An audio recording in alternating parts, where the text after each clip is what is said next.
என்று வரும் பொழுது நாமெல்லாம் கொஞ்சம் எச்சரிக்கையாக இருக்க வேண்டும் என்பது மட்டுமல்ல, இங்கே இந்த தீர்மானத்தில் மிக நல்ல தீர்மானங்களை அவர்கள் கொடுத்திருக்கிறார்கள். எல்லாவற்றையும் மேல போதையின் பாதையில் செல்லாதீர்கள் என்பதை முதல்வர் பேசுகிறார். அதை யாரும் கேட்பதாக இல்லை என்று அண்ணன் சந்திரன் ஜெயபால் அவர்கள் முதலிலேயே சொன்னார். முதல்வர் போதையின் பாதையில் போகாதீர்கள் என்று முதல்வர் பேச்சை யாரும் கேட்பதில்லை என்று அவர் வருத்தப்பட்டார். நான் சொல்கிறேன், முதல்வரின் பேச்சையும் முதல்வரே கேட்கவில்லையே. அவரே கேட்கறதுனால கடைகளை எல்லாம் திறந்து வைத்திருக்கிறார். ஆக முதல்வரின் பேச்சை கேட்க வேண்டும் என்றால், நிச்சயமாக தமிழகம் வளர்ச்சி பாதைக்கு செல்ல வேண்டும் என்றால், இங்க நாங்க 2 பேரும் ஒண்ணா உட்கார்ந்து கொஞ்சம் அடையாளம் கண்டு கொள்ளுங்கள். நான் ஏற்கனவே சொன்னதை போல இரட்டை இலையில் குடத்தில் வட்ட இலையில் தாமரை மலரும், ஆட்சியில் இரட்டை இலையுடன் தாமரை மலரும். ஆக அப்படிப்பட்ட ஒரு சூழ்நிலை வந்தால்தான் நாமெல்லாம் இலை போட்டு சரியாக சாப்பிட முடியும். இல்லை என்றால் நமது உணவுகள் எல்லாம் டாஸ்மாகிற்காக களவாடப்பட்டு விடும் என்பதை இங்கே தெளிவாக சொல்லியிருக்கிறார்கள். ஆக இந்த தீர்மானத்தில் இன்னொன்றை சொல்லியிருக்கிறார்கள் அவர்கள். பாதி வேணும்னு அண்ணன் கேட்கிறாரு, மீதி குடிக்கிறதுக்கு வச்சாதானே பாதி கொடுக்க முடியும்.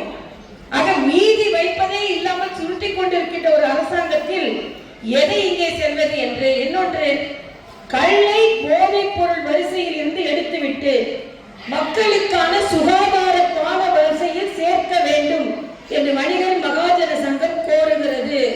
ஆக இது கள் என்பது போதைப் பொருள் என்பதை தாண்டி ஒரு மருத்துவர் என்ற முறையில் சொல்கிறேன், அதில் சத்துக்கள் அதிகம் இருக்கிறது. அளவோடு எடுத்துக்கொண்டால் ஆக அது நம் சமுதாயத்தை சார்ந்தவர்களுக்கு பலன் தரும் என்பதை தெரிவித்து அந்தருக்கும் எனது ஆதரவை நான் தெரிவித்துக் கொள்கிறேன். அதே போல அண்ணன் வர்த்தக வணிக ஆன்லைன் வர்த்தகத்தை சற்று முறைப்படுத்த வேண்டும் என்று கேட்டுக் கொண்டிருக்கிறார்கள். என்னை பொறுத்த மட்டில் முறைப்படுத்த முடியவில்லை என்றால் நம் வணிகர்கள் அத்தனை பேரும் சிறு வணிகர்களிடம் இருந்து கூட ஆன்லைன் மூலமாக அந்த வணிக நிறுவனத்திடம் இருந்து பொருட்களை கொண்டு செல்லும் அளவிற்கு நாம் அதை சேர்ந்து ஒன்று தடுக்க வேண்டும். இல்லை என்றால் அவர்கள் நம்மை சேர்த்துக் கொண்டு அதன் மூலம் நமது வியாபாரத்தை பெருக்க வேண்டும் என்ற ஒரு நிலையை நாம் கட்டாயமாக ஏற்படுத்த வேண்டும் என்பதை நான் கேட்டுக்கொள்கிறேன். இன்று மாலை நாங்கள் ஒரு ஆர்ப்பாட்டம் வைத்திருக்கிறோம். அந்த ஆர்ப்பாட்டத்தின் அடித்தளத்தை அண்ணன் ஜெயபால் அவர்கள் இங்கே போட்டு விட்டார்கள் என்று தான் சொல்ல வேண்டும். நாட்டின் பாதுகாப்பிற்கு அச்சம் ஏற்படுத்தும் விதமாக அரசியல் கட்சிகள் செயல்பாட்டையும் நம் நாட்டிற்கு பாதிப்பு ஏற்படும் எதிர்நாட்டோடு கைகோர்க்கும் அரசியல்வாதிகளின் சுயநல போக்கை ஆய்வு செய்து அவர்களை தேசிய பாதுகாப்பு சட்டத்தில் நீங்கள் கைது செய்ய வேண்டும் என்று கேட்டிருக்கிறார்கள். அதனால்தான் அவர்கள் எல்லாம் நாட்டிற்காக பேசுபவர்கள், ஓட்டுக்காக பேசுபவர்கள், அவர்களை நீங்கள் அடையாளம் காண வேண்டும் என்று மிக அழகாக சொல்லி இருக்கிறார்கள். எல்லாவற்றிற்கும் மேலாக பல மொழிகளை கற்றுக்கொள்ள வேண்டும் என்று சொல்லி இருக்கிறார்கள். ஒரு வியாபாரம் என்று வந்தது என்றால், நான் எனது வியாபார பொருளை இன்னொரு மாநிலத்திற்கு கொண்டு செல்ல வேண்டும் என்றால், அதற்கு இன்னொரு மொழி தெரிந்தது என்றால் அந்த விற்பனை அதிகமாக என்னால் முடியும் என்ற வகையில் அவர் சொன்னாங்க. கும்மிடி பூண்டி தாண்டா எனக்கு ஒன்றும் தெரியாது. ஆனா கும்மிடி பூண்டி தாண்டா ஒன்றும் தெரியாதவர்கள், அவர்களுக்கு என்றால் வாரிசுகளில் எல்லாம் கிடைத்து விடுகிறது. ஆனால் கடுமையாக உழைத்து நாம் வியாபாரம் செய்து அதன் மூலம் சம்பாதிக்க வேண்டும் என்றால் பல மொழிகள் தெரிந்திருக்க வேண்டும் என்று சொல்கிறார்கள் பாருங்கள். அதற்கு நான் எனது ஆதரவை தாம் பல மொழிகள் தெரிந்திருக்க வேண்டும் என்பதை இந்த தமிழ் இசை ஆதரிக்கிறேன் என்பதையும் உங்களிடம் தெரிவித்துக் கொள்கிறேன். இங்கே அடிமையிட்டு சொல்கிறேன், ஹிந்தி தெரிஞ்சிருக்க வேண்டும் அவர் சொல்லல. நாம் பல மொழியின் உடனே நம்மளை போட்டு இதை திணிக்கிறார்கள் அதை திணிக்கிறார்கள் என்று சொல்வார்கள். இல்லை, பல மொழி தெரிந்திருக்க வேண்டும். அதில் ஒரு மொழி ஹிந்தியாக இருக்கலாம், ஆனால் பல மொழி தெரிந்திருக்க வேண்டும். அதில் தமிழ் மொழி சிறப்பாக இருக்க வேண்டும். தமிழ்நாட்டில் தமிழே இல்லையே. இன்று அண்ணன் ஸ்டாலின் அவர்கள் சொல்கிறார்கள், தமிழ்ல பேர் வைங்க குழந்தைகளுக்கு. அவங்க வீட்டுல யாருக்கும் தமிழ் பேர் கிடையாது, அவருக்கும் தமிழ் பேர் கிடையாது.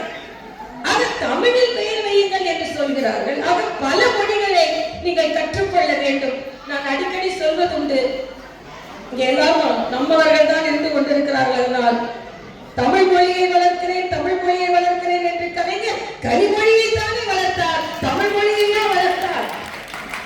தமிழ் மக்களை பாதுகாக்கிறேன், தமிழ் மக்களை பாதுகாக்கிறேன் என்று தம் மக்களை தானே பாதுகாத்தார்கள், தமிழ் மக்களையே பாதுகாத்தார்கள்.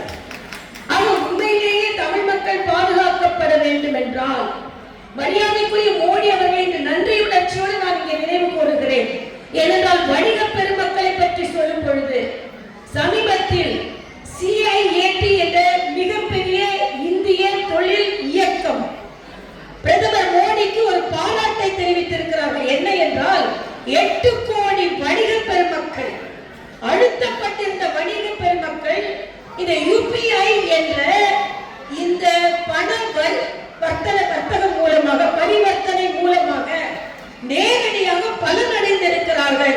பாரத தேசம் மட்டுமல்ல, உலகத்திலேயே டிஜிட்டல் பேமெண்டினால் வணிகர்கள் மிகவும் பலனடைந்திருக்கிறார்கள் என்ற செய்தி அவருக்கு பாராட்டாக தெரிவித்திருக்கிறார். வணிகம், அந்நிய நாட்டு முதலீடு இங்கே வரக்கூடாது என்று அதிமுக போராடியதை போலவே பாரதிய ஜனதா கட்சி அதற்கு வலுவாக குரல் கொடுத்தது என்பதையும் நாம் இங்கே தெரிவித்தே ஆக வேண்டும். ஆக இன்று அந்நிய முதலீடு, வன்னிய முதலீடு வணிகத்தில் வந்துவிடக் கூடாது என்பதில் மிக தெளிவாக பாரதிய ஜனதா கட்சி மட்டுமல்ல, மரியாதைக்குரிய பாரத பிரதமர் அவர்கள் இருந்தார். இன்று வாழும் போதே பார்ப்பது கிடையாது. நான் அடிக்கடி ஒரு வாசகம் சொல்வது, ஒரு ஆட்டோல பார்த்தேன், ஒரு வீடு கட்டுறாரா, வீட்டுக்கு அன்னை இல்லம் என்று பெயர் வைக்கிறார். ஆக வீட்டின் பெயரோ அன்னை இல்லம், அன்னை இருப்பதோ முதியோர் இல்லம். ஆக ஏன்னா அம்மா கொண்டு முதியோர் இல்லத்தில் சேர்த்தது, ஏன்னா அவங்களுக்கு காசு கிடையாது கடைசியில. இதையும் பார்த்தால் மரியாதைக்குரிய நரேந்திர மோடி அவர்கள் வணிகர்களுக்கு என்று ஓய்வூதியத்தை உலகிலேயே ஒரு நாடு ஏற்படுத்தி இருக்கிறது என்றால் அது மரியாதைக்குரிய பாரத பிரதமர் நரேந்திர மோடி அவர்கள்.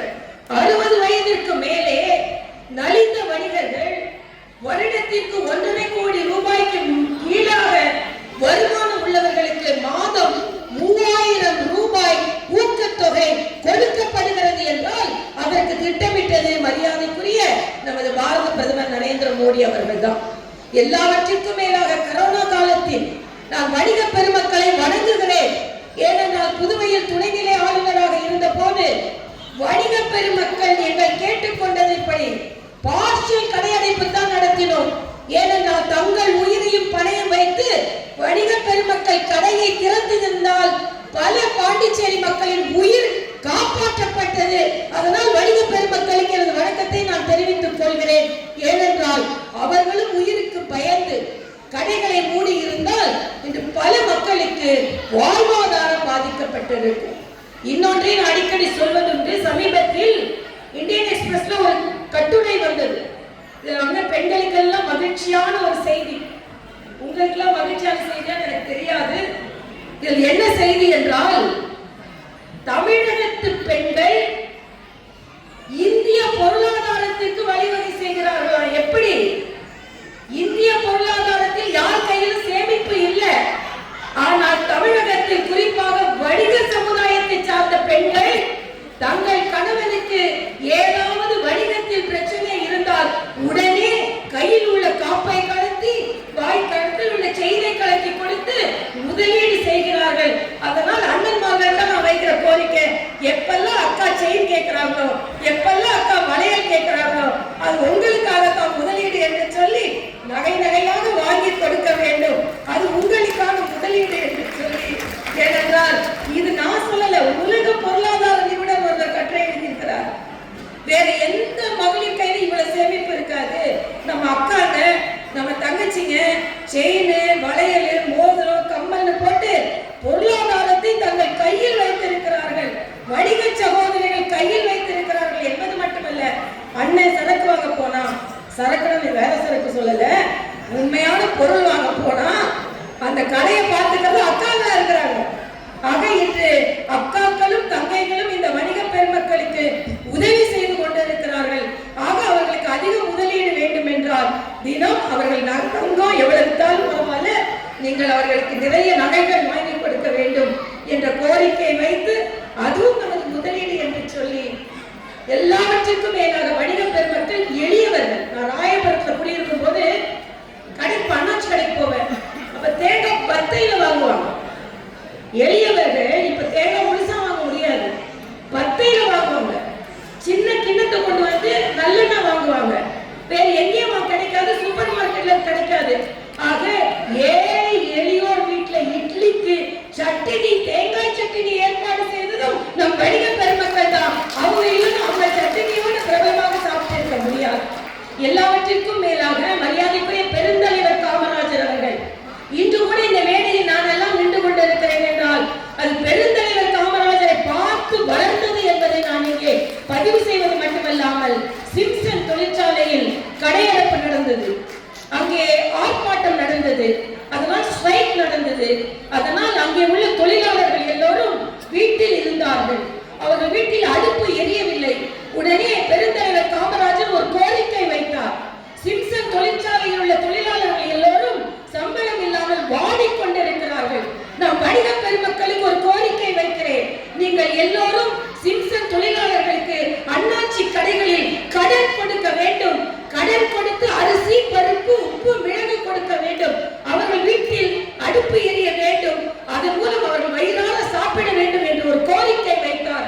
அப்போது நம் அண்ணாச்சி கடையில் உள்ள அனைவரும், நம் வணிக பெருமக்கள் அத்தனை பேரும் தொழிலாளர்களுக்கு அவர்களுக்கு கடன் கொடுத்தார்கள் என்றால் வணிக பெருமக்களின் மனது எவ்வளவு பெரிய மனது என்பதும், வணிகர்களாக மட்டுமல்ல தொழிலாளர்களுக்கும் அவர்கள் தோழராக இருந்தார்கள்.